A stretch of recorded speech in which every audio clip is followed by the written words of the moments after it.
सगरो हाला सुनाई दे रहा है बोल बम का। अरे का बतावे देवर जी, जब से सावन चढ़ा है ना अजबे लीला हो रहा है। लीला? अरे तोरी अरे का है लीला? जब से सावन महीना चढ़ गया है भक्त भोले बाबा का बिगड़ गया है।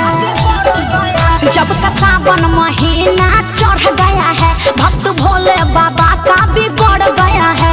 भक्ति में जी रहा है बूटी सब पी रहा है, भक्ति में जी रहा है बूटी सब पी रहा है, टेंशन टल रहा है। अरे और सुनिएगा दिमाग फेल हो जाएगा। अरे बताइए ना भौजी और क्या चल रहा है? सावन में गांजा चल रहा है, चिलम से धुआं निकल रहा है। सावन में गांजा चल रहा है, चिलम से धुआं निकल रहा है।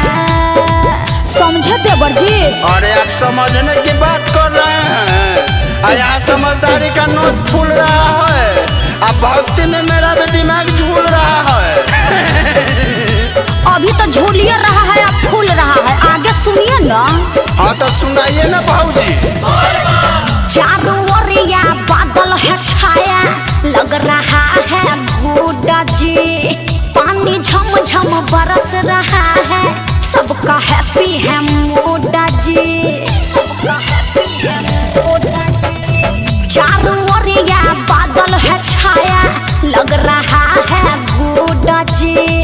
पानी झम झम बरस रहा है, सबका हैप्पी है मोडा जी। सुइया पहाड़ देखो चढ़ रहे हैं, सुइया पहाड़ देखो चढ़ रहे हैं, कमी ना कुछ खल रहा है। चलना है तो चलिए ना, तो यही का गाजा ले। और का चल रहा है जल्दी बताइए ना। हाँ तो सुनिए, सावन में गांजा चल रहा है, चिलम से धुआं निकल रहा है। सावन में गांजा चल रहा है, चिलम से धुआं निकल रहा है। आप सही कर रहे हैं भौजी, तो हम लोग का है पीछे रहे।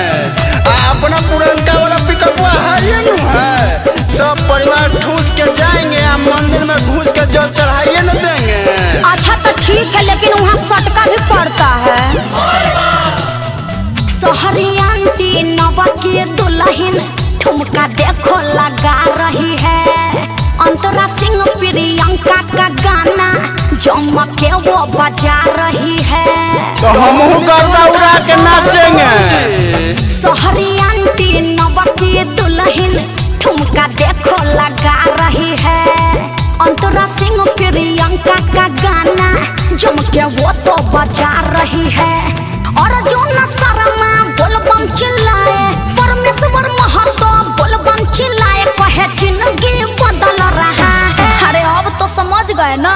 अरे सब ऊपर से निकल जा रहा है भौजी। सावन में गांजा चल रहा है, चिलम से धुआं निकल रहा है। सावन में गांजा चल रहा है, चिलम से धुआं निकल रहा है।